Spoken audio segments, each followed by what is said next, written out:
Hey, hello, welcome to another edition of my financial training and coaching session on YouTube.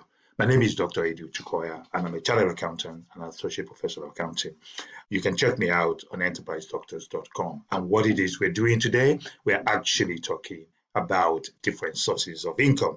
My last trip, if you're interested, my last video was about how to save money and budget. We'll talk more about this. So you are now in the driving seat. You've managed to get your costs under control. You are now asking. This is one of the questions I get asked a lot.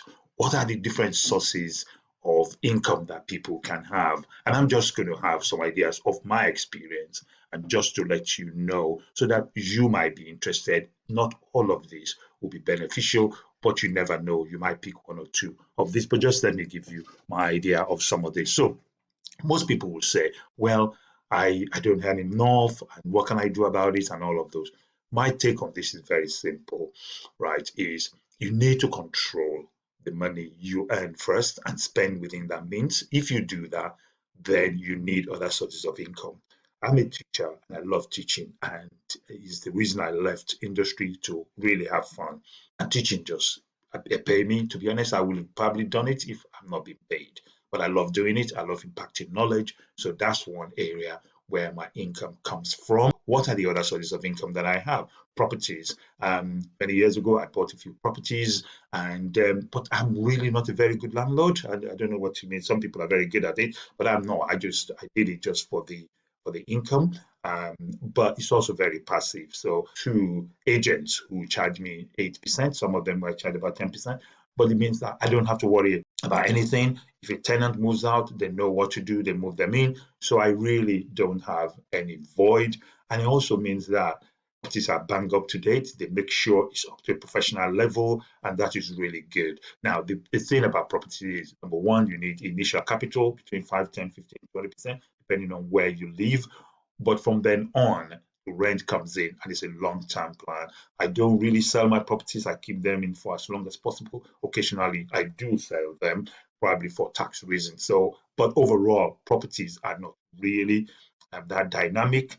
But what you can gain from properties is the capital gain afterwards. Because if you buy them now and keep them for 5, 6, 7, 8, 9, 10 years, what you then find is over that period of time, that is capital appreciation, which means you paid £100 or £100,000 for it. It's now worth £200,000. And that way, and if you're not managing it yourselves, then it's fine. But if you're very good at managing properties, then it is really a good thing for you to do because then you can manage the properties yourself and save some money. But for me, I don't really like tenants ringing me and all the problems, and so I just give it to somebody, the experts, and that's what I do as well, is give things to the experts. Okay, so that's one source. The next source of income that I do is I buy shares in companies. I do a lot of research to find out which companies to buy, and I have a different sort of portfolios as well. Some option, again, all of these things I keep them for. Don't speculate by saying, oh, I'm going to buy today and hope to sell tomorrow. I don't do that. I keep them for the long time. So you can buy shares and it's so easy. We'll talk more about that if that's of interest to you. Also sell some of my books on Amazon. I think I've written about 4 or 5 books. They're on Amazon, not spectacularly well. I'm not J.K. Rowling. I specialize in show and personal finance. So, but I said a few anyway, and occasionally I promote them, and a few people will buy them. So again, that's another sort of income. Some of my books I've written for several years, but they still bring a little bit of money. My YouTube channel, some people are very good at this. My YouTube channel, I don't really make a lot of money. I just do it for the fun of it. So you probably won't see any adverts and all. So again, I do some of these things for the fun of it. But as I mentioned earlier on, teaching is my real thing, and training, and I go everywhere trying to do that, and I get reasonably paid for it. So nothing fancy as well. So again, if you have a plan about one of the things you may be able to do, some people are very good at it. Some people can teach. Whatever it is you can do, some of these things make you money. For example, I make some videos, training videos, and I put them on websites that people can buy. And if they subscribe or buy them, then I get paid some money as well. So again, these are some of the things that you could do. I do coaching, so a lot of free information that I give out. So some other people need specialized knowledge. So I thought, why not? I can coach them and charge them for that. So again, that's me. I also have affiliates, and I mentioned my website earlier. Affiliates, what happens in those particular cases is I have particular companies that I use. I will recommend them, and some of them will be in here, so you may be able to see some of them. Like the Open University or Future Learn, which is a combination of several top universities. So these are the things that are of interest to me. I check out on some of those courses. I love them and I take them as well. So for you as well, you might want to recommend some of those ones. You recommend them and promote them on LinkedIn, Facebook, and all of that. Again, for me, it's not fantastic, but it's just money that really just drips in as well.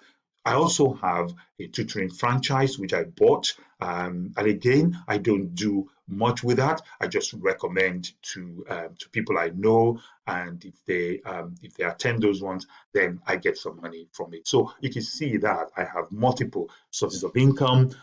They're not fantastic, but they are small amounts, and over a period of time, I'm sure that it will build up. And that's the kind of thing that I hope that you will be able to do.